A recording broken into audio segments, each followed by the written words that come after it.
following is a production of Dirty Mo Media. Hey everybody, it's Dale Jr. back again for another episode of the Dale Jr. Download, and we're doing a remote show today.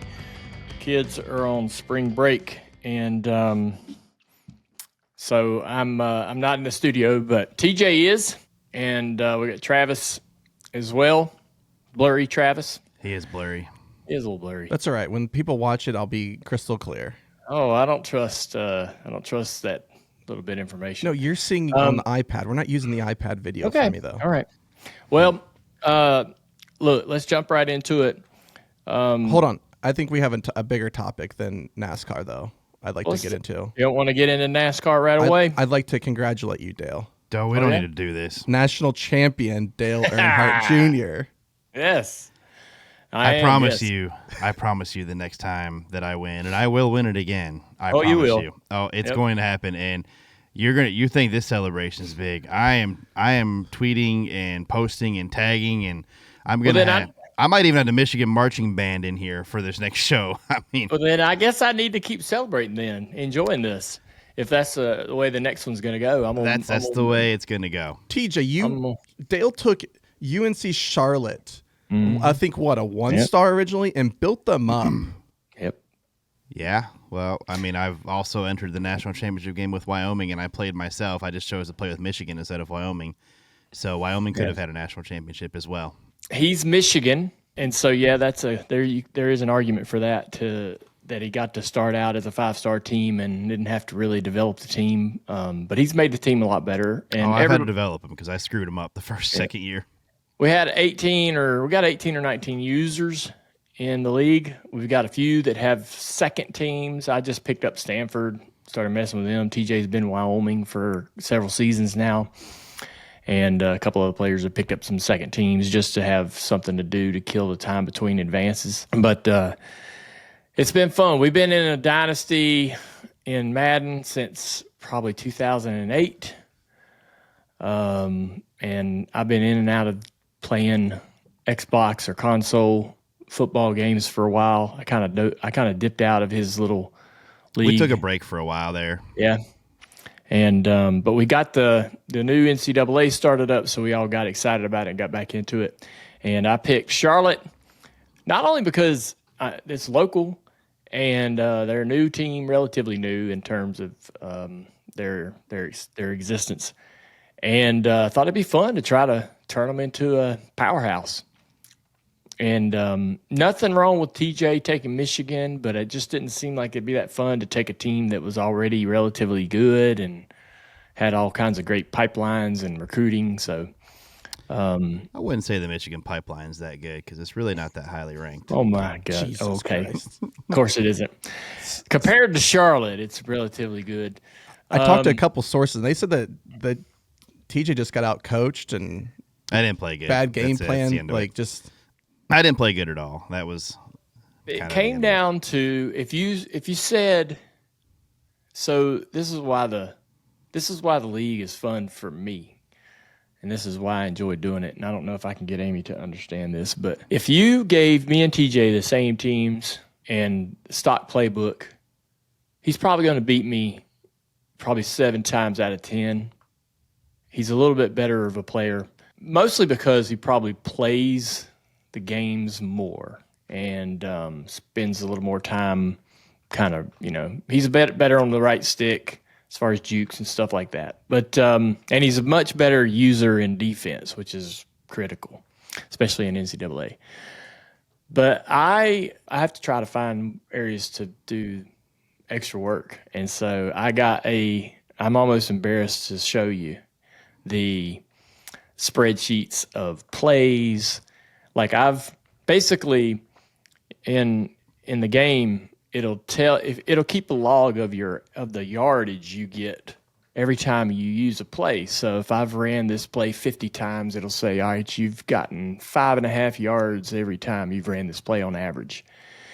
And so I go through my whole playbook and literally rank all my run plays from the best average yardage to the worst, and all of my pass, all my RPOs, which a lot of people don't use RPOs because they just don't understand them yet. But and the screens aren't very good in the game. There's only about a couple that I like to use. But I feel like what I guess I'm saying is when you're going to play TJ, you got to have everything ready and you got to be prepared. And even TJ will tell you, though, even with all that going on, some games just don't go your way. Man, I do a serious amount of silly work to try to make sure that I enjoy it, and I'm competitive. But that's the way it is for me. That's the way I am with everything. Like when I was cycling, I didn't love getting on a bike and going and riding 40 miles. That's not what was fun at all. I didn't enjoy that part whatsoever. What I loved was coming back home, downloading all the data and the average power and the average average speed and how I did on certain segments of the ride, because Strava would track all that information. And I was competing against myself, so I would ride the same rides over and over and over and just see if I've gotten faster or better or did a better job in this particular segment. And that silly nonsense of just diving into the details is what motivated me to keep riding, because I needed to ride. I needed to stay in good shape to race. So riding helped me do that. And I didn't love working out any other way. And so to make that game fun, I need the details. I need the homework. You know what the best part of the whole game was against you with UNCC in Michigan? I didn't think any of it was that great, honestly. Now, so we started the game, and I teed a game up, and I'm like, all right, I'm here at my vacation house, so I'm even not in a comfortable spot. I'm playing on a different TV, on a different Xbox, and different things going on around me. You can't focus. Kids running everywhere. Yeah, it is. It's not as easy as it is on your same. You TV. get it. TJ has his little den where he plays all his games. So do I, and that's where you want to play. And but I'm in this other space, and I'm like, what the hell I got to lose? I got a better team, but he's probably going to beat me. He's got better players. He's a better user. And so we started the game, and we got about halfway through, man. This thing was pretty close, tied up. I think I might have been ahead by 3, something like that. I think you got up 2 scores at one point. And I'm like, I could sense TJ going, I better get my together or I'm going to lose this game. And that was the best moment when I could tell that he was like, hold like this is. There was a moment late in the game. Play. There was a moment late in the game where I went for it on 4th down, and I did not get it. And it was like you had the ball, and you were getting ready to score to go up by like 3 scores. And I think something happened where you threw an interception or something, or a fumble. It might have been a fumble. I don't remember. But then I got the ball back and scored in like 3 plays, and it was like a 3-point. It was like, it was a 1-score game again. Big swing. Yeah. It's close, but I never should have played. I was tired. It was late. You already played a game right before that, but I didn't play very well anyway. So I played another guy, Texas. What is it, Texas State? Texas State. I beat him with a freaking literally a last-second field goal. Yeah, it was actually a really good game to watch. That was the better game. It was. And then I'm like, all right, TJ, let's get our game out of the way. Let's get it over with. Michigan, 5-time champs, all that bull. And I ended up going out and winning. That was cool. Let's move on to the race. Well, there was a race? There was a race. All right, so the option tire. NASCAR had the primary and the option tire going on in this race, and I'll be honest. I'm hoping, I'm kind of one of the ones that is like hoping that the option tire, they're basically going to the racetrack and putting this option tire up there because there is some concern that it will fail or not last or wear out too quickly. And so the race isn't lost as long as the primary tire can come in and save the day. If there is any kind of an issue with the option tire during the race, they can kind of, pivot in the middle of the event and still, have a finish and have a race. That probably Goodyear and NASCAR will probably tell you that I'm crazy and that's not anywhere near the truth, but that's kind of how I'm looking at it. And my hope is that the option tire does succeed in each of these sort of trials where I call them trials when they're running the option and the primary together, because I think that's what it is. It's a test. Yeah. And I'm hoping that what they're doing is saying, okay, the option tire did good. Maybe we go back with just the option tire. They've done that at other racetracks, hadn't they, TJ? I think they did it at Martinsville or somewhere. Bristol, where they ran the primary and the option. It worked. Then they went back with only the option, correct? Well, Bristol, we just ran the soft tire or whatever. Yeah, but I thought we went to Martinsville with only the option. And we went to a couple road courses as well with this softer tire. Yeah, they tested Martinsville last year and then chose a tire, and I thought it was in the right direction. Yeah. But I remember leaving there wanting more. Right, sure. Well, my point is like I'm hoping that it's my hope that we don't get so excited about what we saw Sunday that we think, oh, primary and option should be what we do going forward. And I mean, I could be wrong about that. I know that some people, I liked the race. I thought the race was compelling. But basically, man, you put the option tire on and you drove through the field. And I wasn't that surprised by that or even that really compelled by it. I mean, it was a softer tire and the guy passed everybody and went up front. And hopefully got lucky with a caution or something. Yeah. In the end, yeah. Everybody kind of wandered back to where they belong and finished about where they should have finished.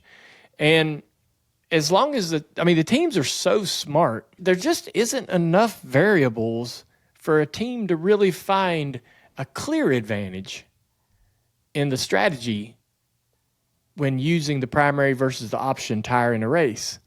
Everything in my mind, in most cases, is going to all kind of settle back into where it probably would have ended if they just ran the option tire or the primary tire the entire race. So you're going to have people put the option on and fly through the field in the middle of the race, but they're going to end up being in a bad spot because there'll be one set of options short at the end when everybody else has that extra set.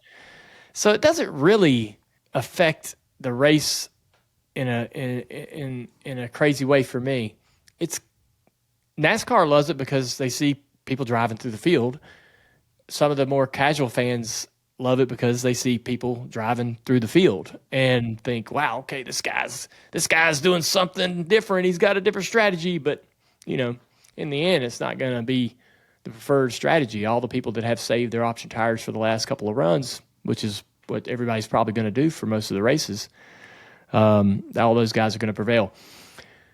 So, as cool as this was, it was a great race. It was fun to watch. That track's been notoriously bad for racing over the past several times we've been there, and everybody's like, hey, get the damn championship race out of there. It's boring. It finally had a really compelling weekend across all three series. The truck race and the ARCA race were pretty good races. I'm sorry, the Xfinity race and the ARCA race were pretty good races.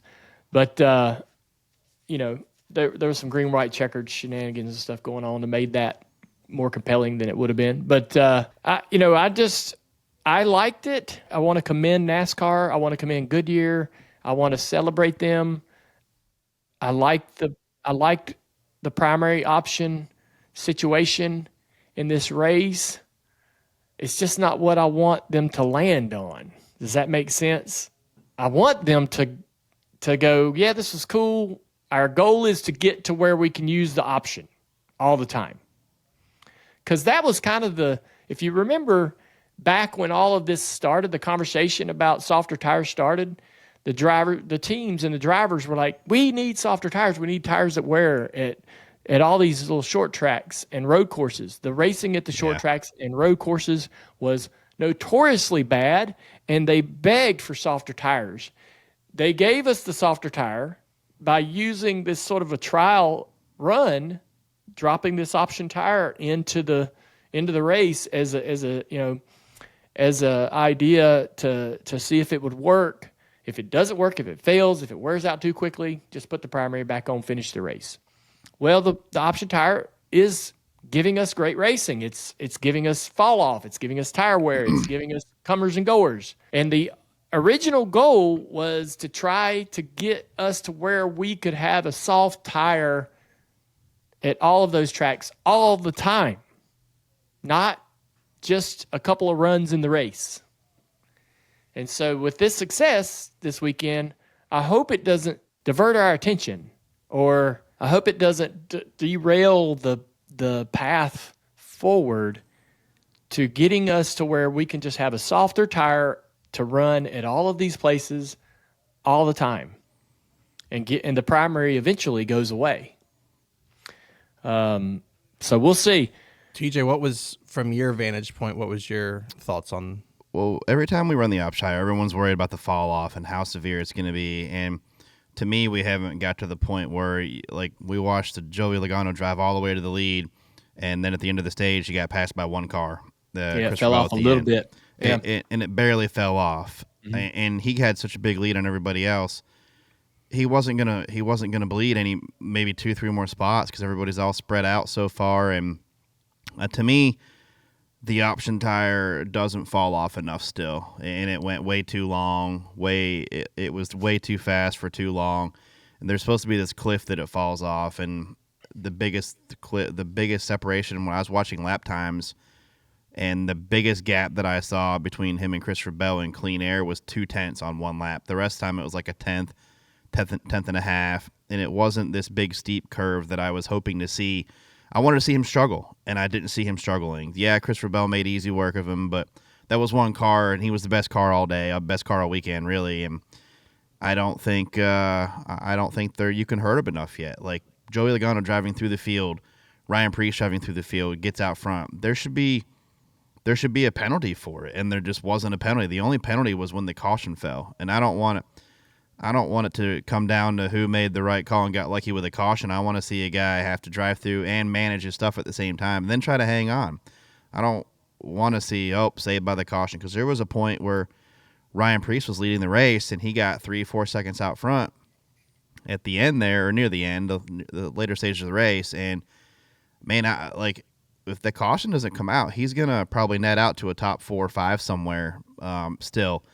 And I don't like just being able to hang on like that. I think there should be a cliff and or a penalty to pay, or somewhere the driver should be able to hurt the tire and pay the price for it. So kind of like what they did at Bristol. There was 2 seconds of fall off? Yeah, but I mean, compared to what? Like overall? Because what did the primaries fall off? It wasn't like 1.2, something like that, right? There's no way you're going to tell me that, like, they might fall off. Like, if you run 100 laps, it might be a little bit better than at the end of the 100 laps, but no one's going to put 100 laps on them. So what do you need the fall off to be then for this option tire for it to truly matter how the drivers handle these tires? I just think it needs to be, accelerated even more than what it was. Like, it was still too good to it lasted too long. And then I just want the drivers to be able to hurt the tires, and I want to run that tire on all the cars all the time, and the drivers be able to manage their tires. Yeah. One of the things that TJ is absolutely correct. I think one of the things that I noticed is when the cars are all on the primary, they don't run side by side very much. And they run single file, and it's very, very hard for them to pass. The tire is harder, so as soon as they get within, a couple car lengths of the car in front of them, they just start chattering and losing grip. So they can't really drive around the other cars very well. The option tire allowed the cars to get closer together to actually race each other a little bit harder. There was cars sliding, slipping, chasing, battling against right rear shear and drive off. That was really, really good to see. And I agree with TJ. I think you take that option tire and all the great things that it seems to be doing and keep going farther, more aggressively with either the softer compound or maybe there is a situation where they need to add more rubber to the tire to be able to kind of bring temperatures up a little bit. I don't know where they are on temps and stuff like that, but I know the old Bias-Ply tires had a lot more rubber on them, and the way that our Bias-Ply short track Hoosiers react to heat, wear, fall off, all of those things is kind of what we're looking for. That's kind of the fall off and the wear and the slip and the way that the drivability that the drivers are looking for in the Cup Series. That's what you have in the Hoosier 45s that we race on the short tracks and that are ran all up and down the East Coast in the super late models and pro late models. And I don't think that it's realistic for Goodyear to kind of go that direction or get that, whatever try to go after some of the same, ideals that those tires are created by. But maybe there's some things to be learned from, what the tires used to do, the older Cup tires that were bias ply tires, what they used to do, how they used to react. It may not be possible with this tire. Yeah. More than likely, it's going to be too temperature sensitive. You're going to have issues with blisters and chunking and things like that. But I would love to sit down with a Goodyear engineer that was open-minded to have a conversation and say, okay, I love this tire, that I race on my little short track car and that super late models and all these guys run. I know this is a lighter car. Can you bring this here? What are some of the ideas that make this tire successful, and how could those be implemented in what we have today? I don't know if it's even possible, but I'd love to, I think it'd be a neat conversation. But that's, again, man, I want to celebrate Goodyear for even trying to get us a softer tire. God, it seemed like for a long time. Yeah. Then we got spoiled at Bristol. we got really spoiled at Bristol. But it just seemed like forever, TJ, that Goodyear was like, nope, we're going to build rock hard blocks. Run them forever. Run them forever. We got a tire at Martinsville that'll go 3,000 miles. Yeah. And Goodyear can build they can build a tire that could, last forever. Well, that's the thing that I mentioned that on the show years ago. Yeah. One of the tire manufacturers wouldn't get into F1 because in F1 they wanted tire fall off and degradation and all those things, and they're like, we're not in the business of building tires that don't last, right? Yeah. And so I'm thinking in my mind, I'm like, yeah, I guess that's a tough spot for Goodyear to be in. You want to sell tires to the general public, but so you've got to find a way for your tire to look really good on Sunday in a NASCAR race. Yeah, but you can't think as a fan, like if you think that the tires that they're racing on Sundays is what you're going to be dealing with, like. It's optics. It is optics, exactly right. It's a good way to put Goodyear, my point is like Goodyear has to be aggressive, but they can't have, and I know this is tough for everybody to relive, but they can't have another Indy where we go to a racetrack and the tires won't last beyond 20 or 25 laps, and there's no backup plan. If that were to happen, nobody's going to go, oh man, give them a break, give them some grace. Goodyear's just trying their hardest, trying to give us what we're asking for. They're going to get drugged through the mud if that happened. Nobody's going to be, giving them a break. And so they know that they can't make that mistake, and they have to be very calculative and clever on how they give us the product that we want on the short track and the road courses. I'll tell you though, the tire is the most important part of all of it. When we talk about how a race is good or bad, or a road course race is not good, or the trend is that short track's not good, or when we go through this sort of cycle in the sport where the product isn't good, the tire plays the biggest role in that. Absolutely, no question. It does. That's a tough spot for Goodyear to be in, but got to celebrate them. They're trying their hardest. I'm with TJ. Get more aggressive. Let's keep pushing. Get softer and softer and see how far we can go. One thing, just real quick, during the race, after we were out, obviously, I drove Brad into a wreck again for like the 4th out of 5 weeks, but I thought I saw guys putting used option tires back on instead of new primes. And to me, if you put your options on, you should get 20, 30 laps out of them, and then they should be like, man, we can't run them again. There's not going to be anything left. You shouldn't be able to put 30-lap option tires on them. And I think that the one car put them on and then luckily got another caution and promptly came back down pit road to take them off because they were terrible. But even to be in the conversation of like, hey, we should put these back on. Yeah. Like I'm with you. They should have been. Yeah. Nope. Toast. We use them. Yep. We use the softs up. They're gone. Yeah. Yep. Christopher Bell moves Denny Hamlin up the racetrack just a little bit, run him a little wide. Denny didn't hit the wall or anything. I don't know what Denny could have done differently there. I think that he came out of there with probably a better finish than he probably expected when the race began. Denny said he could have gone gone behind him and gone low or something like that.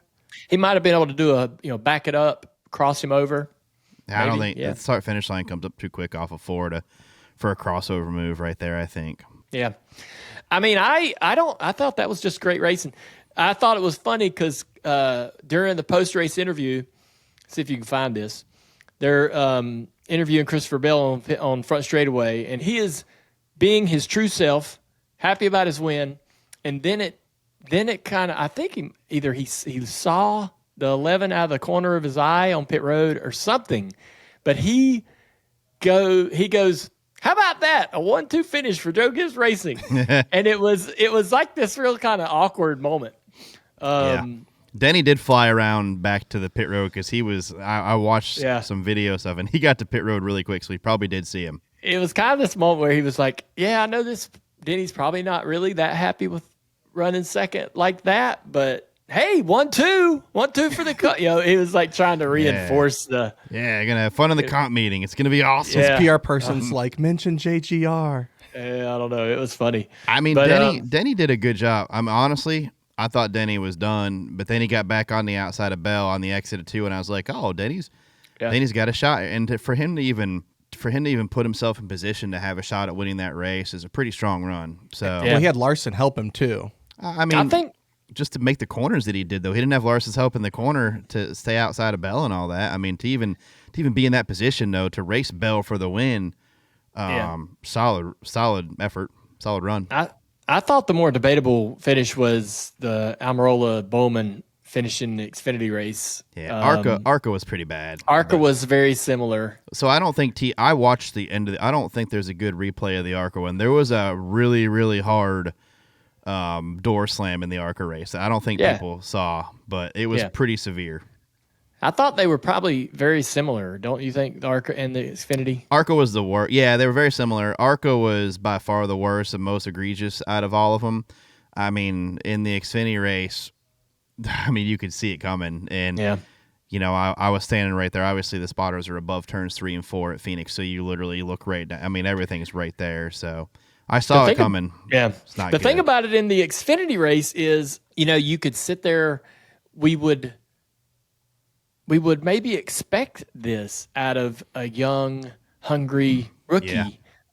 And then all of us in our mind would go, God, he's got to learn to race with more respect. Wins are going to come. He's talented. He doesn't need to do it that way. Yeah. But this is Eric Almirola, who has ran his entire Cup career. Sure, hope he gets a shot. Well, he's semi-retired. Yeah, he's having fun. He's out there like, I don't give a Why would he? Yeah. And so I think a lot of us don't really know how to think about the Xfinity race. I know that it sucked for Bowman. Here's what Bowman had to say. I would have hoped that he would have given me a lane on exit, but he just exited like I wasn't there. Yeah. I mean, let's be honest, Alex drove Martinsville like Denny Hamlin wasn't there either, so let's be honest with you. TJ's got a memory. TJ's not wrong, though. Like, he's not. Drivers love to play woe me, but then give them 2 races, and guess what? They're going to do it to this. Nobody likes to lose. I agree that it depends on who's doing it. If that had been one of my drivers, I probably would not feel that bad about it. I wouldn't. It wouldn't be my favorite win of ours in our existence at Junior Motorsports, but I would have figured out a way to justify it or at least live with it. As a driver, though, like, is there anybody that could have moved you that you'd have been happy about? Oh, no. I mean, I'm just saying, like, I know. I'm not worried about Bowman and all that stuff. Yeah. It's more about, like, our perception. Yeah, right? How we perceive it, yeah. We're race fans, right? Let's be race fans and just think, all right, here, let's dissect this. And I think that, I guess it's all right. I'd be mad. I guess it's all right. I'd be mad if I'm Dale. If I'm you and one of your drivers doesn't do that to try to get the win, I'm like, get the win. I'm conflicted. I'm fine either way. If he finishes second in a good race, how can you be mad at it? If he gets a little aggressive and gets the win, it is what it is. You know, Dad, I keep thinking like, man, I don't know if I want. So Eric does this in Xfinity race. The guys that are racing in the Cars Tour or racing at their local racetrack or racing in the ARCA series, they see that and they go, hey, if I'm in that situation, that's a great move. I'm going to do that. I'm going to be that aggressive to try to get myself the win, and that's all that matters is just trying to get the win. And then it promotes it, and I struggle with that because I don't want that to be the way we run. I don't want that to be every finish in the Cars Tour every week, because we're going to have a lot of disappointed and frustrated people. But every once in a while, it's okay. But I go back to like the way my dad raced in 1986, 87. I mean, he was as aggressive as any. And so it's hard for me to have any kind of a hypocritical thought about it because I grew up loving how aggressive guys were in the 80s and how people were, how the short tracks were beating and banging, pushing each other around. There was always every other, week there was a fight in the pits and a disagreement. And, it's a different time these days, and we don't really necessarily want physical altercations, but it is good to see a little physical contact and a little pushing and shoving because for sure, I'd say for the past couple of decades, it's been quite non-existent at the Cup Xfinity level. Now the trucks have been kind of wild, but yeah, it's definitely tapered off in the Cup Series. Yeah, the Cup guys, damn, they just assume, I mean, Christopher Bell pushed it about as far as you're going to see guys push it in the Cup Series. Do you think he would have done it a little more had it not been a teammate? Do you think that went through his mind? No, I'm sure there might have been a little contact. I don't know. Yeah, I think there's going to be contact either way. Yeah. I would have too. I mean, you're the dominant car all day. You have the fastest car. You got a shot at winning. Guy beats with a better restart. You're going to get a little rough at times. If that's not Denny Hamlin, the car probably ends up in the fence a little bit. That's what I'm asking. Yeah, you gave Denny a little bit of a break. He tried to race Denny as clean as he possibly could. Literally, I mean, Christopher Bell did the perfect amount of aggression without putting the guy on the wall. He could have been. There's a lot of racetrack up there that we don't use in Phoenix and 3 and 4. And if you really want to watch somebody up there, they run so high to try to not get hit that you really have to kind of chase them up there to hit them. And credit to Larson because I think he could have really wadded that thing up if he wanted to, right? I thought he was actually in a good spot entering 3. Because if he would have tried to make that move, he probably would have wrecked all 3 of them. Yeah. I mean, you never know. So Bell goes back to back, first driver to 3-peat or win 3 in a row in the next gen era. One bad push away from almost 4. Yeah. Yeah, you're right. Daytona. Hey, everybody, you want the latest Dale Jr. download apparel? Visit shop.dirtymomedia.com. We're always adding new stuff all the time, especially like when we say something silly on this show. We'll put it on a t-shirt.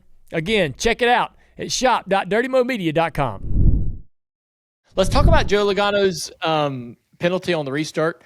So this was an interesting one for me because NASCAR, so at Phoenix, as they're coming off of Turn 4, and you're coming up on a restart, coming to the start-finish line, you're not allowed to go below the yellow line onto the apron before you get to the start-finish line. And we will see NASCAR penalize drivers because this often happens back in the middle of the pack or a couple of rows back. Drivers just peek out a little too early. They're trying to cut that dog leg going into Turn 1, and they're trying to be the first one to get down there and get under the car in front of them. And so they get a little aggressive. Control the air. They get aggressive, and they get jumped down there too soon. Sometimes NASCAR doesn't call it. Sometimes they do call it. I do not remember the last time that they've called it on the front, the leader, particularly at Phoenix. So that was pretty interesting, and I thought it was pretty nitpicky. Did Joey break that rule? Yeah. Then how's it nitpicky if he breaks the rule? Well, because I've seen them not call it for very aggressive, guys 4 tires way below the line before the start-finish line. I've seen it not get called. Listen, NASCAR can't see it all. call every infraction all day long, right? They can't. They can try, and we hope they do, and they work hard, but they're gonna miss some things, and that's okay. And TJ, do you agree that this infraction sometimes gets missed in the back half of the field? Yeah, but I will also say I would a year and a half ago, 2 years ago, I would have said absolutely. It happens almost every restart. But lately, they've been cracking down even in the back half of the field with guys, and I've even warned drivers on restarts if we're restarting near the back for some reason, like, hey man, don't mess with it still, because they're still penalizing guys back there for it. So they've gotten a lot better at making sure that it's throughout the field, not just on the front row, but setting the tone for even guys back there, because it's such a huge advantage. Even when even if you're 15th, you get a big run down there, you can really make something happen still. I agree, and I don't feel what you feel about their change in ramping up the being more strict and calling this penalty more often. I don't feel that yet, but if I'll take your word for it. You're in a different perspective. We hear all the calls, so I feel like every restart yet on Sunday was like under review. Like they were checking a lot. Yeah. I didn't think that Joey was trying to gain an advantage there. I don't think he was doing anything to block the car behind him. I just think that he misjudged it, and I felt like, considering the circumstances, that it was a bit nitpicky based off of how hit and miss it's been on calling those infractions at that particular racetrack and those moments throughout the field over the last probably, let's just go back 5 or 6 trips to this racetrack. It's been, they can't get them all. I understand that. I'm not complaining. I don't expect them to call all of them because they're going to miss a few. It's just human nature to err a little bit. So you give them a little bit of grace there. But I felt like that they pounced on Joey. I mean, he literally had just half a tire or maybe a 3/4 of the left front tire down on the apron when he crossed the start-finish line. I didn't think it was that aggressive. I mean, it's I don't know. You gotta, if you're not like that though, then someone else is gonna, push I feel like that would have been.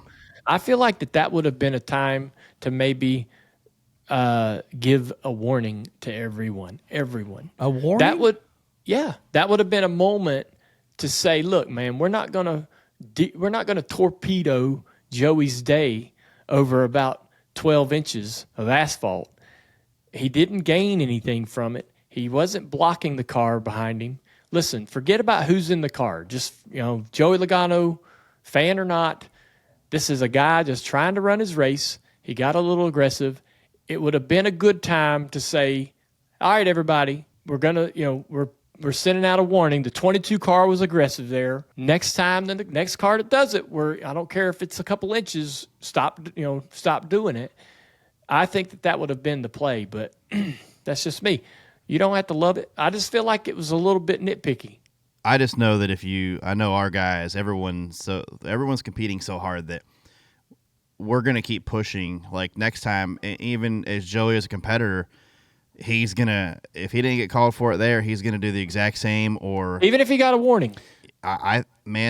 You're not. I mean, if you give a guy a warning and he does, I disagree with you on the gaining an advantage stuff, because he's turning down there to gain an advantage by shortening the track up and hoping what's the difference if he does it like a millisecond later? I mean, what's the difference on if he clears the guy by a foot in turn 1, he's got control of the race. You know what I mean? Yeah. So I know he's doing it for an advantage, and it is a big advantage if you shorten the track out and you want to get the turn 1 first. And if Joey gets turn 1 first, we all know how hard Joey is to pass.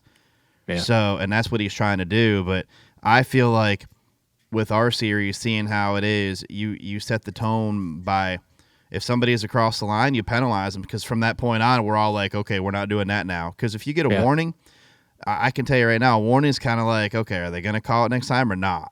Because we've seen that like at COTA. Like, we could go find pictures all day of guys getting warnings or whatever a year or two ago, and until somebody actually gets the penalty for it, we're going to keep pushing and until we know there's a line to cross. These drivers all said a right hook is a right hook and wanted a penalty for Cindric. You can't then on Sunday say, well, he barely crossed the line here, so give a warning. Like, it's a punishment. I disagree with y'all. if you pit outside the box, it's not like, okay, well, you just make sure you're in it next time. You know what I mean? I disagree. I don't agree with y'all. Well, that's okay. It was nitpicky. Well, I would agree with you, but then we would both be wrong. Yeah, so.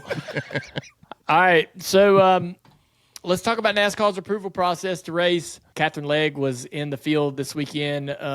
Some good excitement around her being in the field. She had a bit of a rough day. This springs up the debate and the conversation around NASCAR's approval process. You know, what is the approval process, right? What's the criteria for a driver to be allowed? Mike Wallace getting not allowed to race, so really spring to this end of the. We got to stop with comparing the two, though.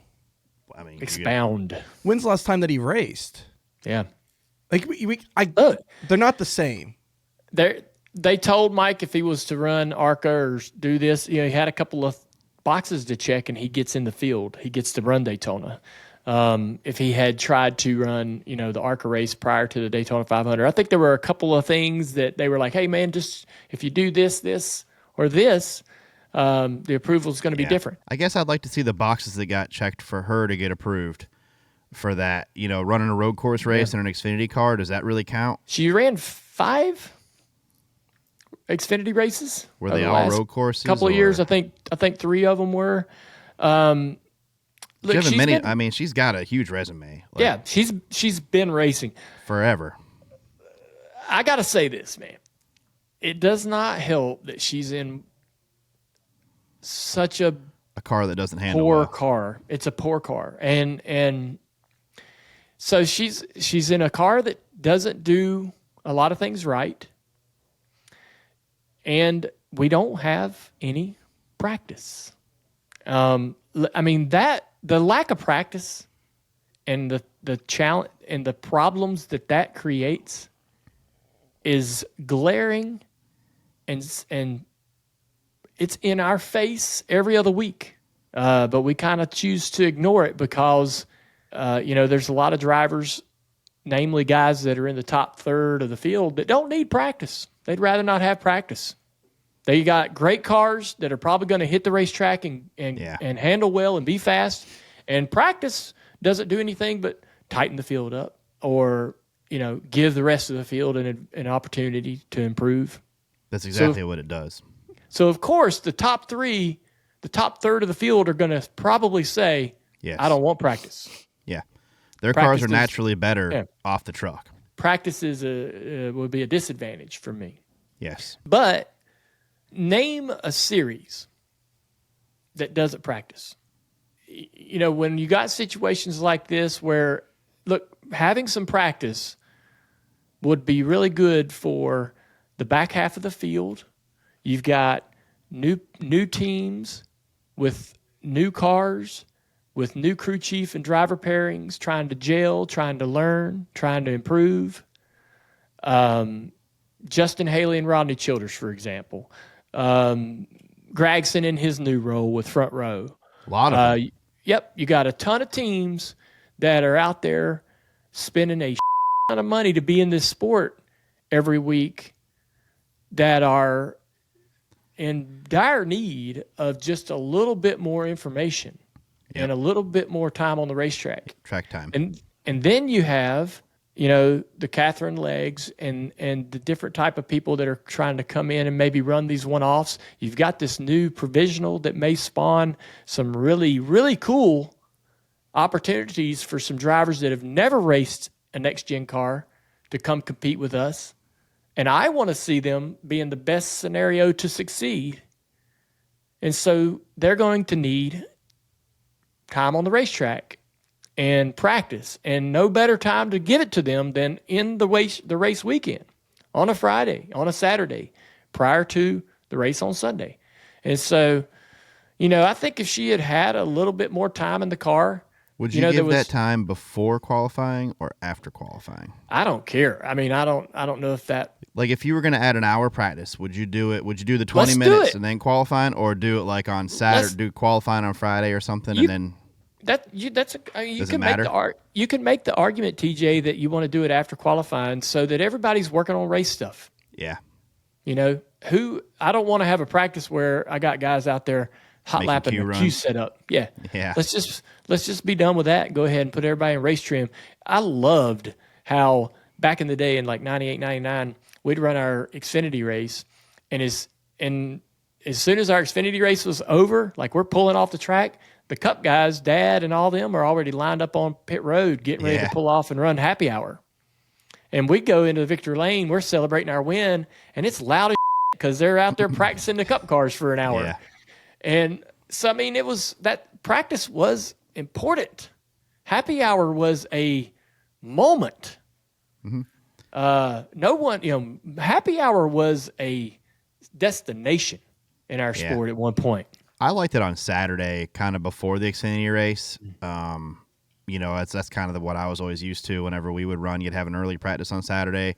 Yeah. Xfinity cars might qualify, and then you'd have your happy hour. But definitely, I mean, I thought that was a good lead up to the Xfinity race and things like that as well. Look, I think that she absolutely gets the opportunity to come compete based off of her experience.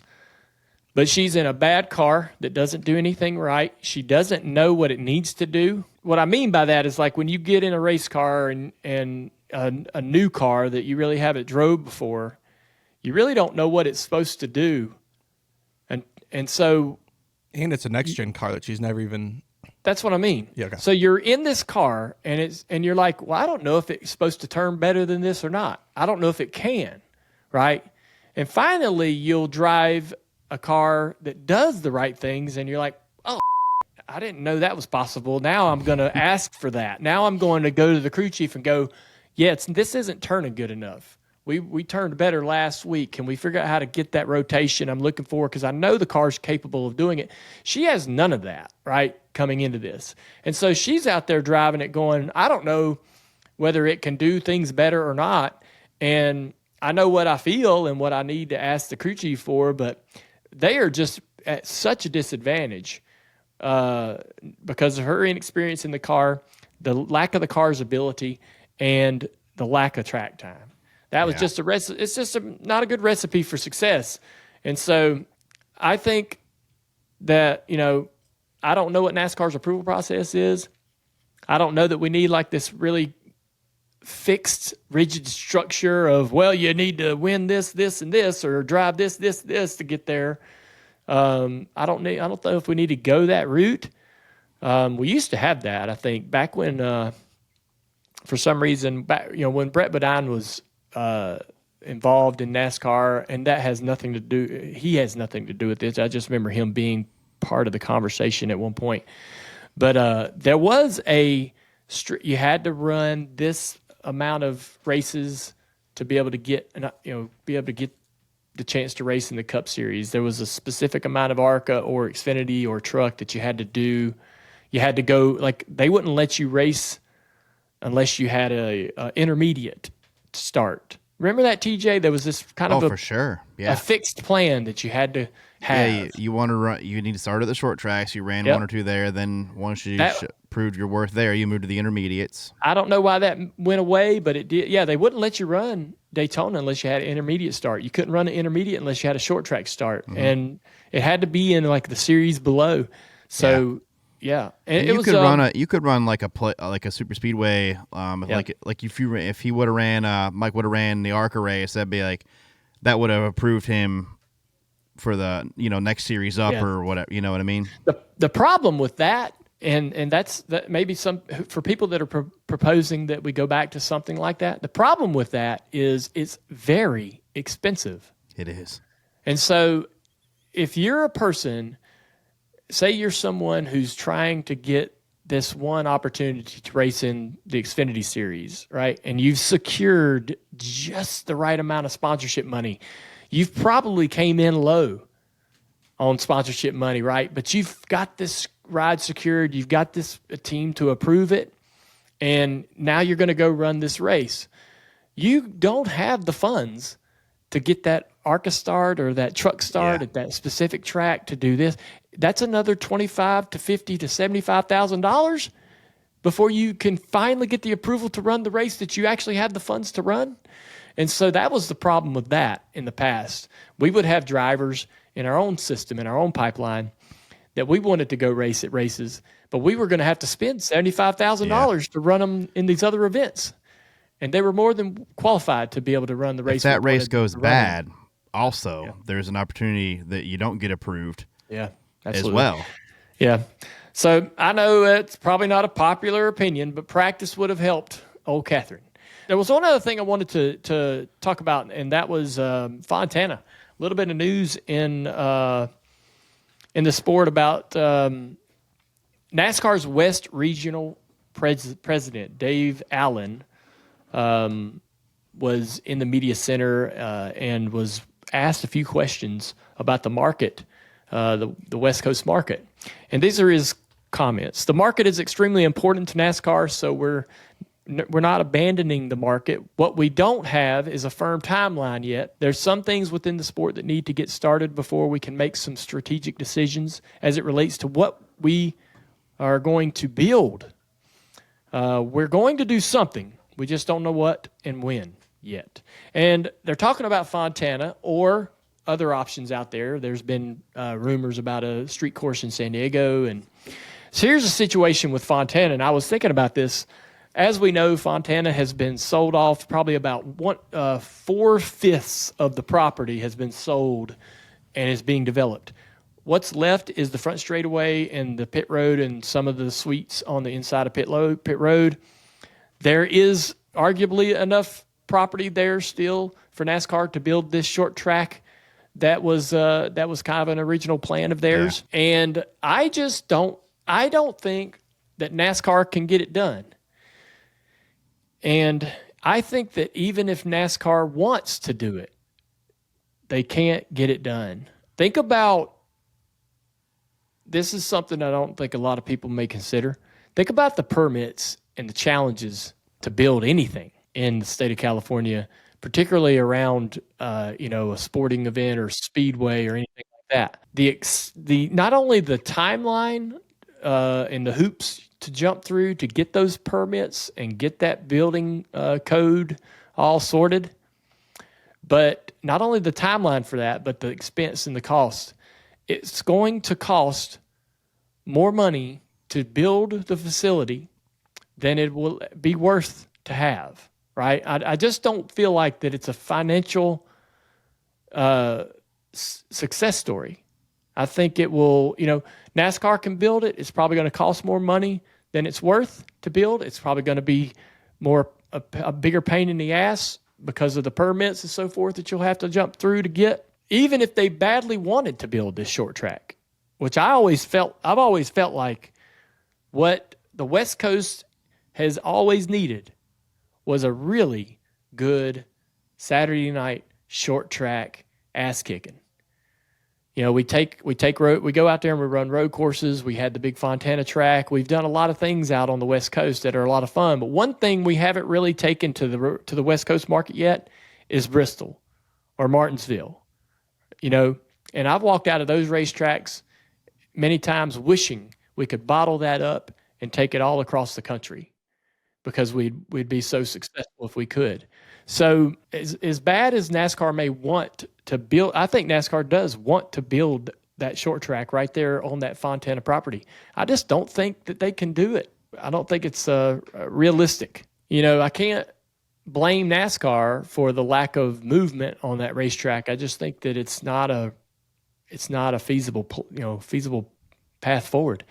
You're probably going to have us racing on a street course or a current facility, which I don't know that there's many out there that exist, like road courses and so forth. There's no ovals I don't think that we could be racing on the West Coast. And so, I feel like that they will not be building any new racetracks. They will not be building any new ovals out there, not at Fontana or anywhere. And so the West Coast racing, anything new that happens on the West Coast will likely be street course. I do agree with the street course part. I wish it was a short track. Yep. But I do think the price is just too much probably to do it. Do I think they could build a great short track there at Fontana? Yeah, I think there could be I think they could build an awesome track there at some point. And I think it would be great with the current buildings they have. But I don't know, man. They've surprised me numerous times in the last handful of years as far as some of the track stuff they've done. I mean, we raced. If you'd have told me 10 years ago we were going to run a race in the LA Coliseum, I'd have said you're crazy. And then we raced in there. And same thing with Chicago, man. What they did with Chicago, and thinking about all the politics and stuff that has to go on there behind the scenes, that to get a race in a downtown of a city like Chicago, or around a park area, like, it's pretty, that's in depth, man, and it's hard to do. So it's expensive too. For sure. I just think I think the part that would be bad, it's just going to cost too much to build the track. So it's going to have to go to something that's either a street course that can be temporary, and the only tracks that I know of in that area are like Laguna Seca, or the temporary short track that the Indy cars run there as well. Long Beach or whatever it is. But yeah, I don't see. I do think that I wouldn't say it's uncertainty, but with the lawsuit going on between the teams and NASCAR, I think NASCAR doesn't want to be spending millions of dollars on a project until that sort of all gets sorted out. So that's probably going to stall any kind of big spend on NASCAR's part. They'll spend some money, but to an extent. That's a pretty big spend, I think, to build a short track out there at Fontana. And I just feel like there's this. I think they lost money at Chicago, or at least I don't think that NASCAR profited from that experience financially, but the growth or the excitement and the there was some big gains that weren't monetary for NASCAR through doing the Chicago street course, and they're going to look at that as a success and say to other cities, hey, here's the model. And so now they can probably go to a San Diego and say, this is what we did. This is how we did it. We've learned from that. We can do it better.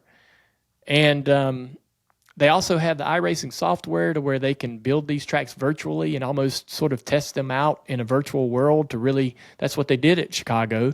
That's why Chicago succeeded, was because of the iRacing platform was a way to be able to kind of, test fire all of that stuff and make sure it was going to work. Yeah, that sim race they did there, they all put on a great show. Yeah. So, I mean, they can now build these tracks in the virtual world and really throw all of the best sim racers in the world at that racetrack and have them pick it apart. And before they ever, spend a dime on the real thing. With that ability, I don't love road courses, not a big street course guy. I want a short track. I want an oval. I like, I'm just old school with that, but I feel like that's the momentum right now, and so the West Coast market, I think, is probably going to be the next new thing. I think will probably end up being a street course somewhere. And Fontana, I don't think will ever happen. I bet that they end up probably selling off the rest of that land.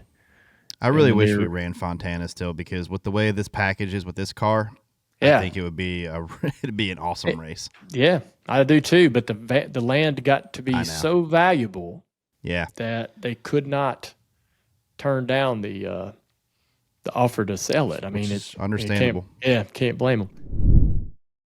When the game tips off, the NBA action is just beginning on FanDuel, America's #1 sports book, because FanDuel is your home for NBA live betting. So even if you miss the first few minutes of the game, or you want to bet on a fourth quarter comeback, you can make your picks from the first whistle until the final buzzer. Plus, you can even combine your live bets into a same-game parlay for a shot at a bigger payout. However you want to play, now's the perfect time to join. New FanDuel customers get started off with $150 in bonus bets if your first $5 bet wins. Me and my friends have been having a lot of fun putting some parlays together and just betting a little bit to make the games a lot more fun to follow along. So just visit FanDuel.com/Dale Jr. to join today. That's FanDuel.com/Dale Jr. for your shot at $150 in bonus bets. Make every moment more with FanDuel, official sports betting partner of the NBA. All right, Christopher Bell on the Dale Jr. Download with TJ Majors and myself, Dale Earnhardt Jr. This is 3 weeks in a row, and we would love to keep this going. Win as many as you want, Christopher. I love it. Obviously, I enjoy talking to you guys more so whenever I win, so hopefully I get to do this again next week. So you are coming off of a win at Phoenix, and assuming you're staying out on the West Coast for the race this weekend in Vegas. How do you feel your time, I suppose, this week?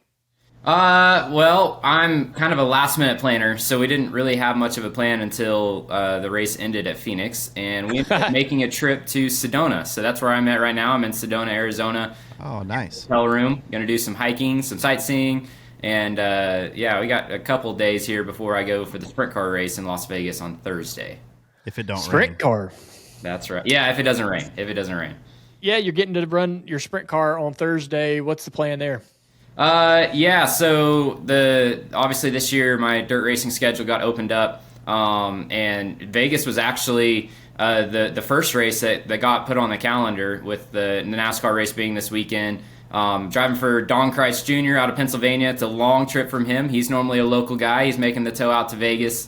So we ended up doing Volusia earlier in the year, and that was just strictly a tune-up for this weekend. He's been really excited about this Las Vegas race, so I'll be in the car Thursday night, and hopefully we can have a good result.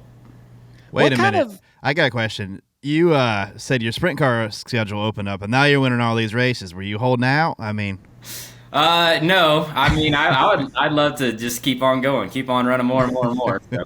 What's the surface like at Vegas with the sprint car? I mean, when I think about the ground and the dirt in Vegas, I don't think that it would be conducive to good dirt track racing. Do they bring in certain types of dirt to really get that track to where it needs to be, or? Yeah, so it can go either way. There are times where it can be really, really nice. Like I've seen beautiful surfaces at the dirt track at Las Vegas, but the ambient conditions just make it very tough. We always run there in the spring, which they haven't run sprint cars in a very long time. But with the wind, it normally is really windy, which makes it tough to keep the track nice. It can be cool, and so Vegas is typically known to get like pretty rough and have some character to it, which isn't a bad thing. You know, it's not going to be smooth and glassy and perfect, but that's okay. That's what dirt racing's all about, is improvising and making the most of what you got. So the track itself is a beautiful facility. The pits are all paved, and the teams love racing out there just because it is a nice facility. But the track, you never know what you can get at Las Vegas, but I know everybody is excited to run out there. Yeah, I know it's a long ways out, but you made this mention on the teardown that you weren't sure about the option tire for the championship race at Phoenix. So I know there's a lot of racing that needs to happen between now and then, but knowing experiencing what you did this past weekend, what do you believe the best scenario is for Phoenix going forward? Yeah, so Junior, I'm okay with if they want to run the option tire as the primary tire, I think that would be perfectly fine. What I don't like is having two tire compound options, which are limited use, and one compound is a significant advantage of the other one. With and other forms of motorsports do it. I'm aware of that, but our racing is different. We have the planned stage breaks. Everybody knows when those yellow flags are coming out, and if you're a competitive car, your strategy is spelled out. You have to save the fastest set of tires for the end of the race if you are a car that is leading laps and contending for the win. And all that does is it allows guys that aren't competing for the win.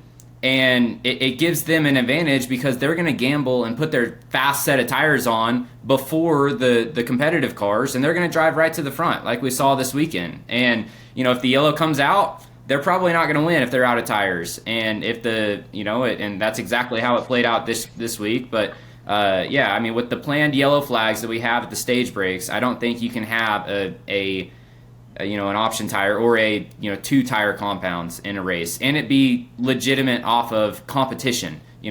Once again, are we competition or are we entertainment? And that's what it boils down to. Yeah, it's my hope that the quest to like find this soft tire that we can use at the road courses and at the short tracks is still the game plan, and that this is a trial, right? To find that option tire. I completely agree with that, and I think we are just going down the path of the right path. We're going down the right path. I mean, we saw probably the best road course race we've had in a long time with that new tire, and I think that red tire that we had at Phoenix is certainly where we need to be. I mean, it gave the race cars a ton more feel, and you're able to slide the car around more and not feel like you're just on this brick and chattering across the racetrack. So yes, I wholeheartedly agree that we need to keep going down this path of getting softer tires, making the car drive where you can drive it hard and step over the limit and not crash each other. But having two compounds in one race makes it tough. Yeah, I agree with that. Looking ahead to Vegas, where do you rank that track in terms of success? Is it is it a place you go into where you're confident? What do you think your chances of being able to go and win 4 straight? Well, honestly, I would say it's P1 on my list, but I haven't won it yet. So, yeah. It's been a great track for myself and my team. And throughout the years, man, I've had so many close calls at that racetrack between the Truck Series. I remember getting beat, I think it was by Ben Rhodes right at the line. And then the Xfinity Series, I literally had a deja vu moment between, that fall race in last year whenever Joey beat me on fuel mileage. Reddick beat me the exact same way on fuel mileage in the Xfinity car. So I've had a lot of close calls at Vegas. Haven't won there, but been really close. So, the schedule just laid out really good for this run that I've been on for sure, because Phoenix is a great track for me, Vegas is a great track for me, and yeah, we should be competitive, that's for sure. Well, it's been insane, the tear you guys have been on, but not a surprise. You've been sort of, teetering on this type of success over the last couple of years and just trying to get all the pieces of the puzzle in the right place. And it seemed like you guys are hitting on all cylinders. Good luck this weekend. Thanks for the time you give us today. I know you got other things you got going on, things you could be doing. So appreciate you spending some time with us to give our viewers some insight on this upcoming weekend. Thank you guys. I'm going to go climb a mountain now. All right, buddy. Have fun. Be careful. See ya. Andrew, you got any good questions for us today? I hope you do. We do. We have a lot of good ones. Rob in the YouTube chat starting off with Go Blue, TJ. That's for you. No, don't not read any of those. Oh, sorry. Well, too late. I did.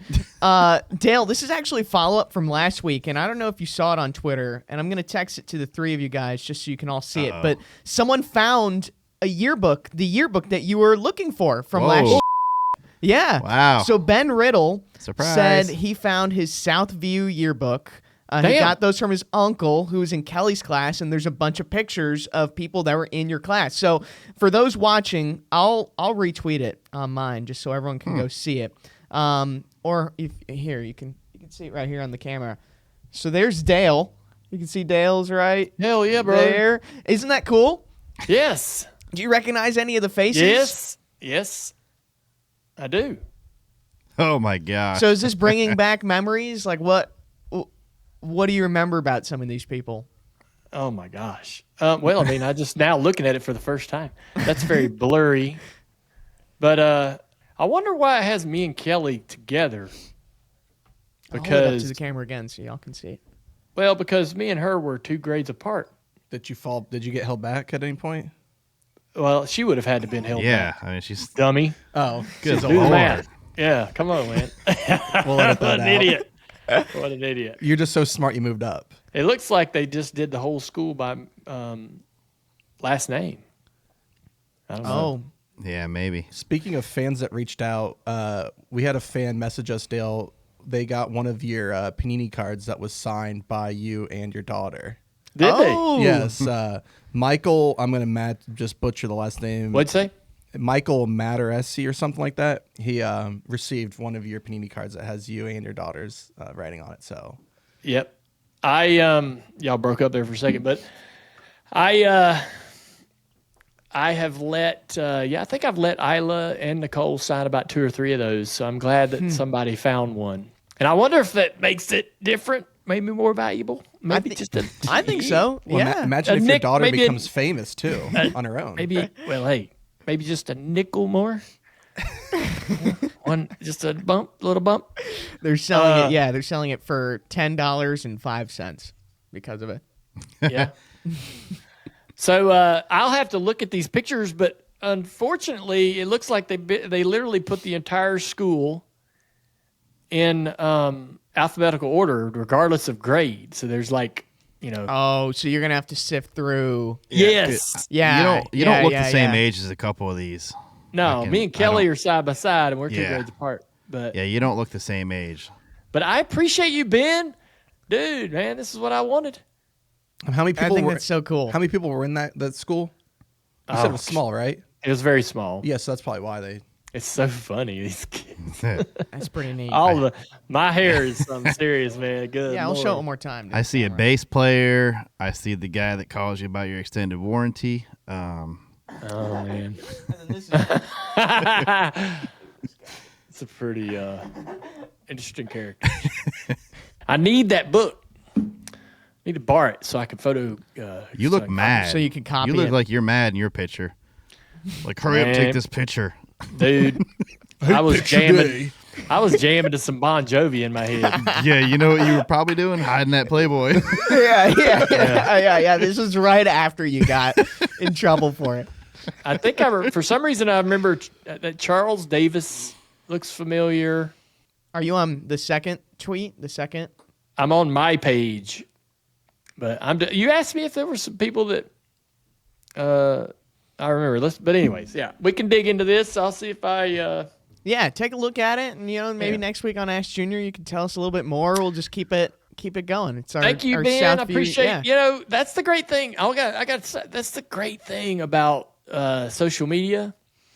I mean, there is a lot of about social media that we don't love, but for all of its garbage and struggles and arguments and fighting, there's these moments where you're like, this is why I have it. And this is what's great about it. And there's like-minded people out there that just want to give you a hand, or, sometimes I've used social media to get feedback or help on a project or something like that. And, you're going to get people that'll make a joke or clown a little bit, but somebody's going to tell you the information you're looking for.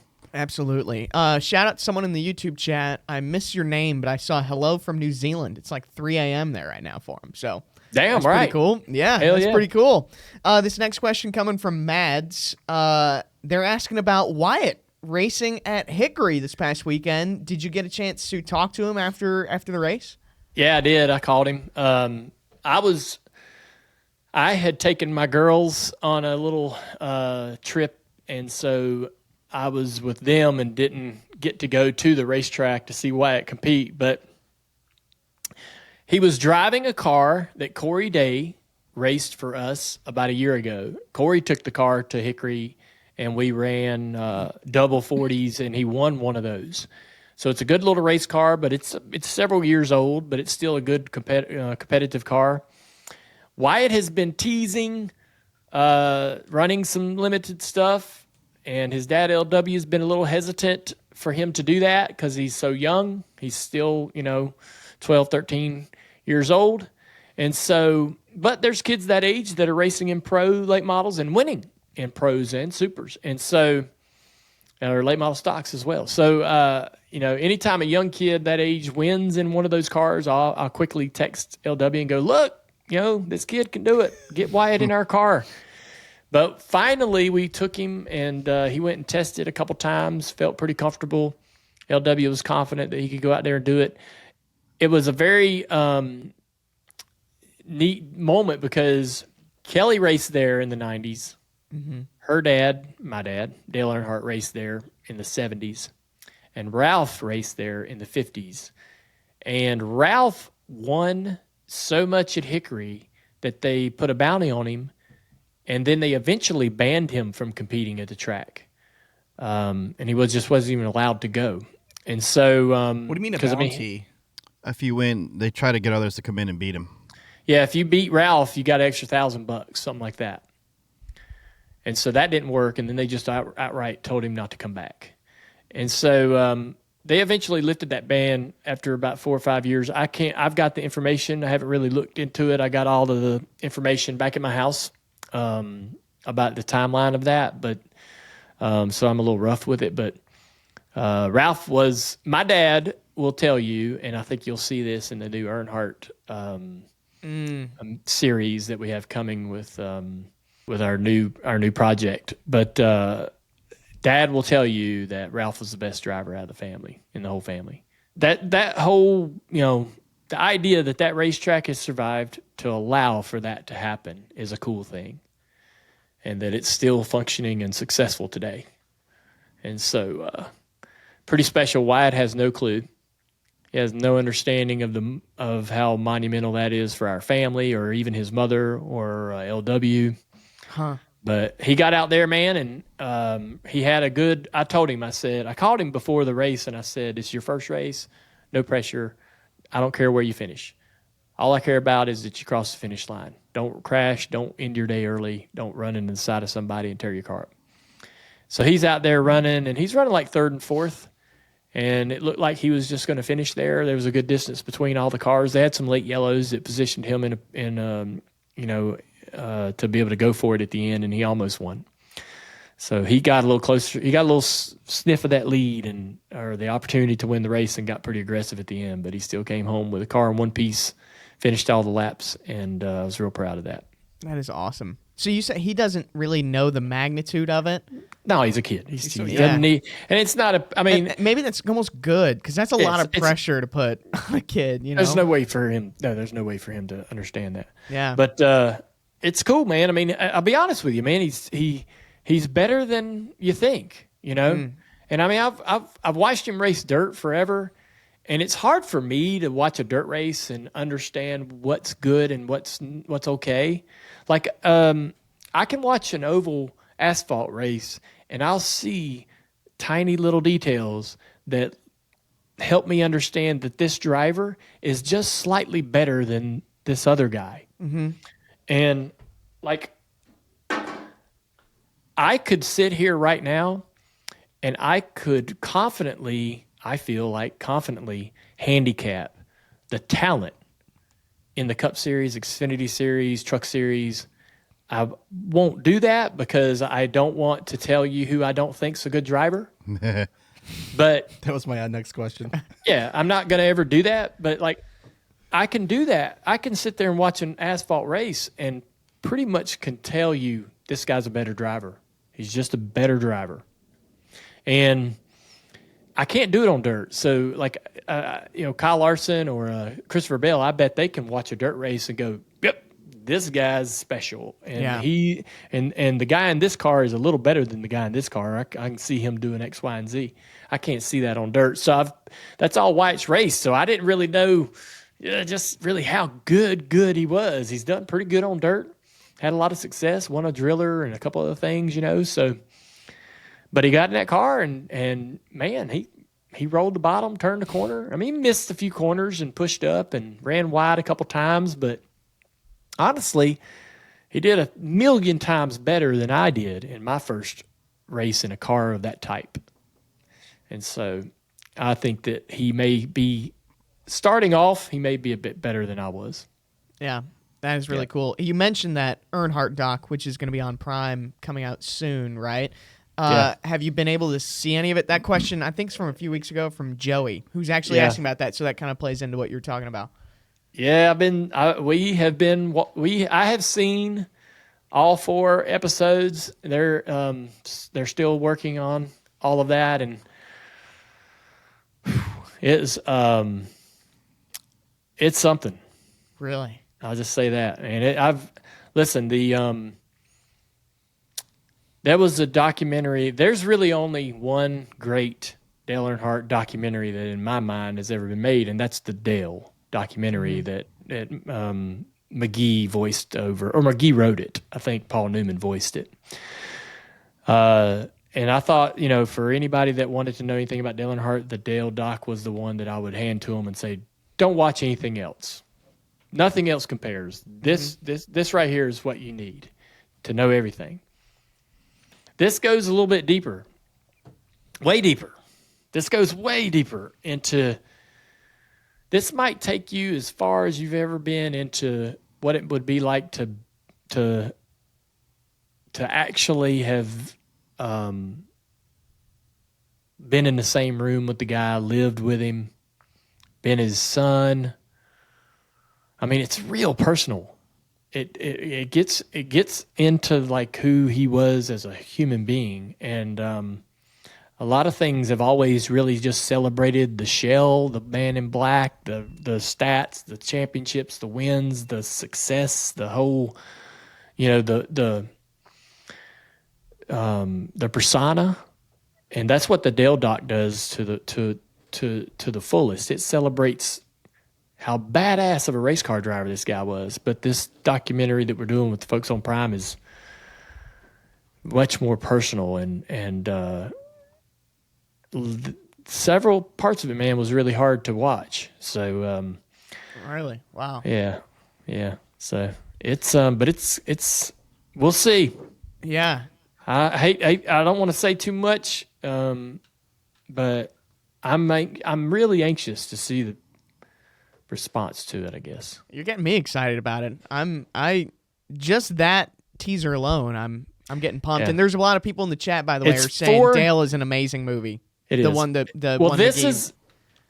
I think that this complements the Dale doc in the best way, because the Dale doc, again, the Dale doc gives you the man in black, the intimidator, the 7-time champion. This one is more about the who he was on the inside, and how we sort of expound on that. And man, I mean, it's just really emotional. The whole thing's very emotional.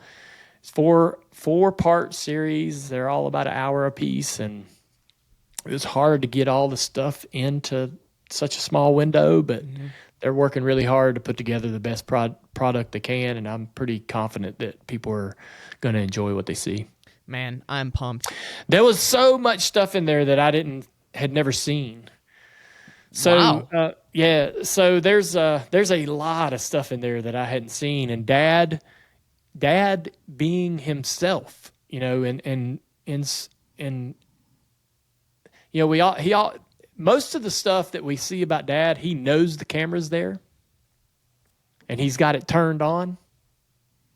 Mm-hmm. But in this, they've got him in a lot of areas where he forgets the camera's there, or he doesn't know the camera's there, and you get to hear and see who he really was when the cameras weren't on. And there's some other stuff with Ralph that I didn't know existed. I thought there was only this one little clip of Ralph Earnhardt talking. And it's the interview where he won at Charlotte, and Chris Economackey's interviewing him after the sportsman race that he won, or modified race he won at Charlotte. And so that was all that I thought existed in the whole world. If I wanted to hear Ralph's voice and hear his mannerisms, that was it, this little tiny clip. But they found some more stuff that I didn't know that was out there. And so, How do they find that? That's they're crazy. good. Yeah. They're damn good. That There's is- some stuff. There's some stuff of my childhood. There's us as kids that I just forgotten about or don't remember being available. And they told me that. They were like, "Dude, we're finding stuff that I know you don't know exists, and they're going to digitize all that and give it to me for me to have." But this show is going to be a lot for people to take in. That is super cool. Yeah. Yeah. Let's see. I saw a question in the YouTube chat, and I apologize. I missed your name. This is all kind of tying back to Wyatt, because you're saying like he races dirt, and that was kind of his scene. They want to know, how come you never really hit the dirt world or race dirt? I did start in Legends cars on dirt. I ran over at Talladega Short Track once. I had a lot of problems with my carburetors or my engine that night, but and we had there was a little dirt track on the backside of the Charlotte Motor Speedway off of turn 3, and we ran there like every other week. We'd run on the front straightaway on the quarter mile, and then the next week we'd run the dirt track. I I don't know. There wasn't a lot of dirt track racing going on around our area. There was, the tracks that are going on now were going on then, Lincolnton and a couple other places. So there was places you could go run dirt, but asphalt was where I wanted to be. I wanted to be in the NASCAR series. So dirt was like in my mind, going to dirt race was going to prolong my path or add time to my path, right? And that's the way I thought about it. And so I never really got into it and really have no true dirt experience outside of that little bit of Legends car racing I did. Yeah, absolutely. This next question coming from Ray. We teased that Carl Edwards is going to be on the show, the guest show. People are really excited about that. Yeah. So what are you most looking to learn from that interview and talk to him about? I just hope Carl's ready to talk about everything. I haven't really watched a lot of interviews that he's done over the last couple of years, and I know he's pretty much a private guy to an extent. Now with the Hall of Fame induction, he's had to kind of come out of that shell a little bit to come and be here and accept that award, and now he's going to get into broadcasting. So he's sort of turned some corner to where he's a little more open to sharing himself and his family, where he had been super private for so long. So I don't know what we're going to get when we start this conversation. I'm going to just dive right in. There's a lot of things that happened in his career that there's some great things, but there's some also not so great moments that might be tough for him to relive or discuss or share or open up about, but we'll see. I've always appreciated Carl. I'll say that. We had some ups and downs in during our career, but I always appreciated Carl, respected his ability, incredible driver. Felt like that he was absolutely robbed of a championship in Homestead that year, and can't wait to dive into some of those moments that shaped the end of his career and how he dealt with that, and so yeah, looking forward to it. It's gonna be I got a lot of notes to get to, and I want to know what was going on with him and Matt when he made Matt flinch at the pit wall at Martinsville. I'm like, what were y'all doing? What was the argument about? I don't even know what they were mad at, and where they were teammates. Right? Why were they not getting along, right? Well, how do you get that Carl? And then the Carl at Homestead that shakes the guy's hand as the crew chief just wrecked us. You know what I mean? I know, yeah. Well, he even said in his Hall of Fame speech how intense of a teammate he was. So that would be, certainly would be interesting to talk about. Yeah. I mean, he described himself at points in his career as not such a great guy, Right. And so let's see what he meant by that. And I mean, I don't know that we need to make this uncomfortable for him, but there are certainly some moments. I definitely want to talk to him about Michigan, where I wrecked him off turn 2 and go relive that, and him coming to victory lane and all that mess. And we'll see if we can have some fun.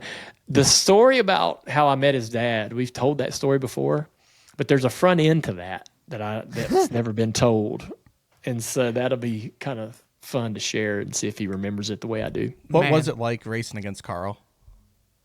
Carl for the most part was absolutely a clean racer. For sure.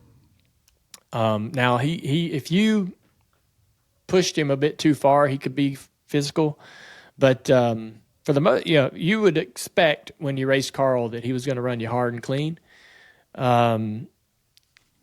And he was hard. He was fast. Just, he got more out of the Roush stuff than I think most people would have. He overachieved in that stuff. Probably kept Roush more competitive because of his own ability than someone else in that car would have. Because I feel like when he left Roush, that's really when the team started to struggle.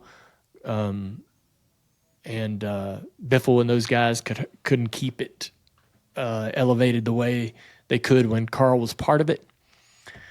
And so I was actually really nervous when he went to Gibbs. I thought, damn, man, he's going to be I felt like when he got to Gibbs, it was going to be kind of like Harvick and Rodney that first year as HR. It was just like flew onto the scene and just won a ton.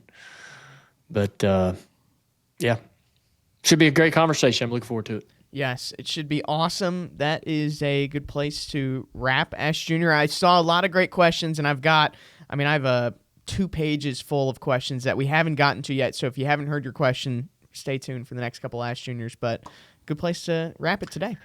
All right, Xfinity Mobile customers get exclusive access to the most powerful Wi-Fi network on the go with speeds up to a gig. For NASCAR fans, that means fast downloads for turn-by-turn action, smooth live streaming with fewer pit stops, and a strong connection from the parking lot to the grandstands. Thank you, Xfinity Mobile, proud premier partner of NASCAR. Thank you all for tuning in today, and hope everybody enjoys the show. You know that feeling you get when you're watching drivers fight it out on the racetrack, giving it everything they've got for the checker flag? Well, you can capture that feeling forever with cars from Lionel Racing, the official diecast of NASCAR. The ultimate way to celebrate the biggest moments in racing. These diecasts aren't toys, they're authentic, high-quality replicas of your favorite rides from the sport's biggest stars, including myself and the guys on my race team. Whether you're a longtime collector or a fan who's new to the sport, Lionel Racing diecasts bring the heart of racing to your shelf or man cave with incredible detail. They're built with precision, with all the exact decals, logos, and paint schemes you've seen on the actual cars. And trust me, these cars make you feel like you're right there in the middle of it. So head to LionelRacing.com, your favorite racing team shop, or any authorized retailer, and start building your collection today. And don't forget, you can find a wide selection of diecasts at the Lionel stores in Concord Mills near Charlotte Motor Speedway and Opry Mills in Nashville. All right, it's time for Dirty Modo with Tampa Tim's. This segment of Dirty Modo is brought to you by FanDuel. Tim's, what was your best bet that you had on Sunday? My best bet, I had Josh Berry as the top 4 I plus knew it! 1,200. He was a rocket. And Penske type car. You're welcome, because that was my Yes. long shot. Yes, Don't forget. I give TJ that credit. Wood Brothers. Losers. Hey, Best that's good finish. in that car. Hey, best finish, I think, ever at Phoenix. I saw that. That's very shocking. That's tough to Yeah. do something for the first time with the Wood Brothers. Yeah, buddy. Hey, kid was fast all day long. They had a little problem on pit road. He drove. I was watching his restarts. He was going to pass. He jumped to the top and was going to pass about 10 of them at one time after he had the issue on pit road till he crashed on the back straightaway. And then he had a couple of more restarts. He went from 10th to 5th on one, went 3 wide middle on Blaney and somebody else. Passed Larson, a couple other guys on a few restarts. He was getting after it, man. Yeah. Josh Berry, we got to celebrate that man. His qualifying run, I was watching during qualifying. His 3 and 4 in qualifying might have been the best 3 and 4 I've seen all weekend. Like, he nailed his qualifying lap. When he went by, you could just tell it was a good lap, and then he finished it off with a solid race run. Well, I'm glad that Josh Berry helped you win big on Sunday. How'd the matchups work out? Pretty good. I had Denny over Chase Elliott at plus 120. Surprised he was the underdog, honestly. He had him beat pretty much all weekend. And then I had Chris Buescher over Brad. Sorry, TJ. Heads up. Well, I mean, I factor into that. Yeah. So, I mean, if we keep up What? this. What's this 5-leg parlay you thought you won on Saturday? Hold on a second though. I want to ask TJ what was with the Brad accident. What were you seeing there? What I mean, I saw the wreck, but I mean, there's nothing you can do. That's what I'm saying. Like from your perspective, like I think a lot of people I want to know what the spotter. I saw the gap and I saw where it was at, and I'm go low, and then we're going low, and then we get clipped in the right rear by the 88, and then we hit the inside wall a little bit too. So cosmetically, the car was in good shape, but it hit the left front suspension on the inside wall, and it pushed the whole clip over, and it couldn't steer. So, but yeah, the wrecks at Phoenix are usually off of 2. The track gets really narrow, and there's not really anywhere to go. I mean, somebody spins there. You saw, Suarez, they spun in front of him. There's just nowhere to go a lot. And as soon as 2 or 3 cars get involved, you're really just kind of hoping the wreck doesn't come and get you, and that's what happened. So keeping my streak alive. Well, what you had a 5-leg parlay, Tim's, on Saturday that you thought you won? Yeah, so I did our typical. Since you're in South Carolina, I had to come up with my own 5-leg college basketball favorite parlay. The first 4 legs hit, and then I looked at the score, of the last game, and then I was like, oh, this is gonna hit because they were up by like 15 at that point, and started drinking, and then did not pay attention, and woke up and realized I was looking at the wrong team. So they were losing by 15, and so I celebrated it way too early, and woke up and it lost. So thought I had that thing won. Didn't even bother to check the app.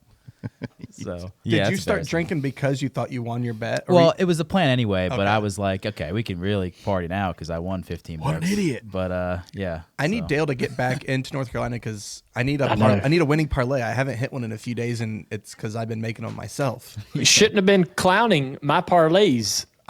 Now you don't have them, and you wish you did. I was wrong. Grass ain't always greener, Travis. It's not always greener. I can still build you some parlays. I just can't bet them. That's true. Where I'm at. Get to work. Get to work. I mean, we got games starting here in like an hour. Like, yeah, I'm ready pretty to soon, go. right? 12 o'clock, ACC Championship. I'm going to send you guys stats from this college season that we're about to have, and I'm going to let you guys bet on the championship game next year, some over and unders. All right. Yeah, I like that.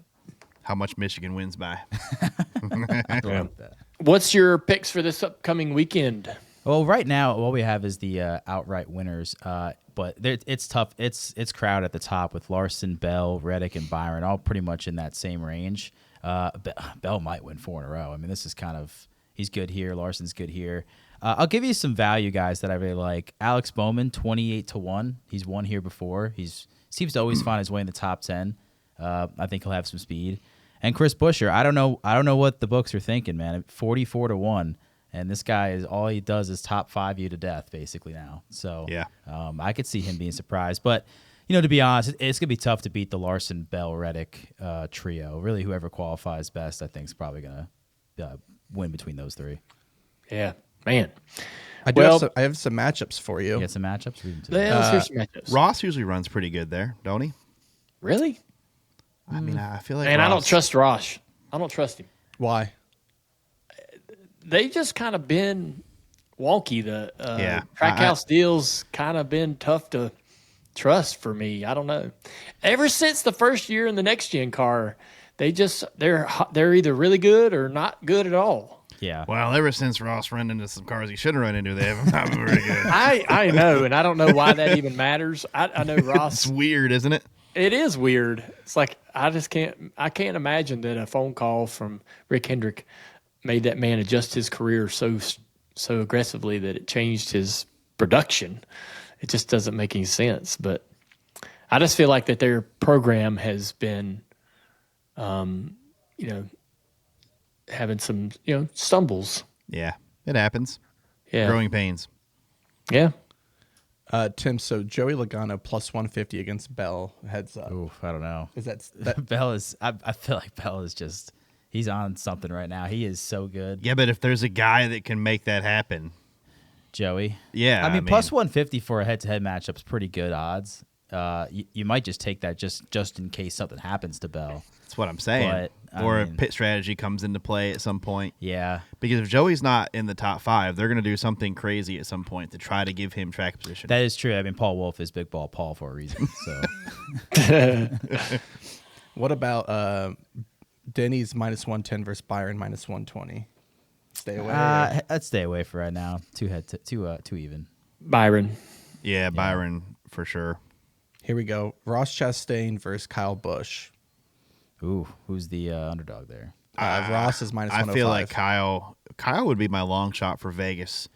Yeah. Because that's home track. Sometimes guys seem to run better. I would take a flyer on that because they've really yet to go to a proper track. I know that Phoenix was kind of that way, but they've really yet to go to a proper track to really see just what RCR has this year with Kyle. So I'd take that gamble on Kyle beating him out this weekend. Yeah, they're off to a good start too. Some good finishes. So it's not a terrible. We haven't really had a mile and a half with some character. That's his backyard. He's gonna want to show out in front of his hometown fans. I'll tell you what, our guy Josh Berry. I don't know what to make of him at Vegas really, but he's plus 10,000 to win. He won there in Xfinity Series, so I do know. I mean, not that it matters, but he struggled there last year in the Cup car. But that situation was not good.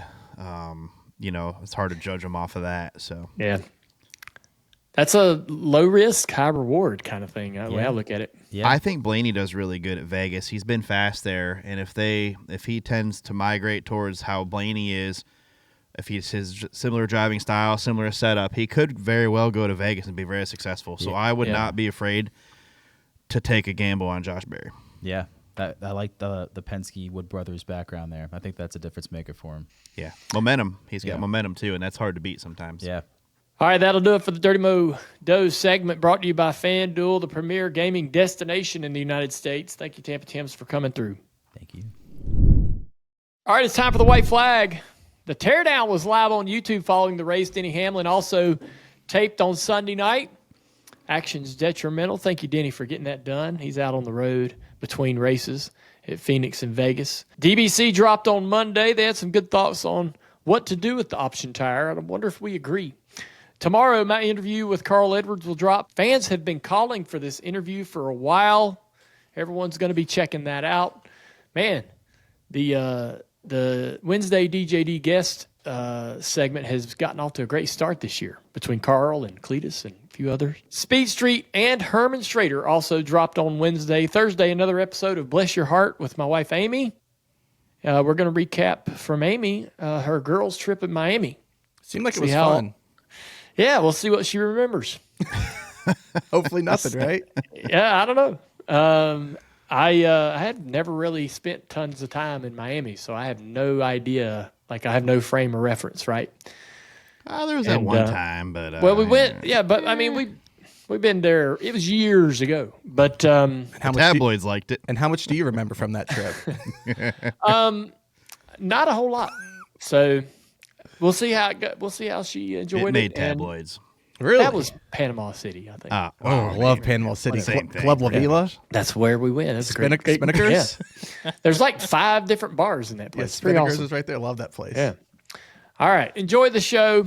TJ, thanks for coming through. I know you were dreading the conversation around the championship loss. It's not the first time. Thanks for being a good sport. Always. Yep. And, we'll see y'all next week.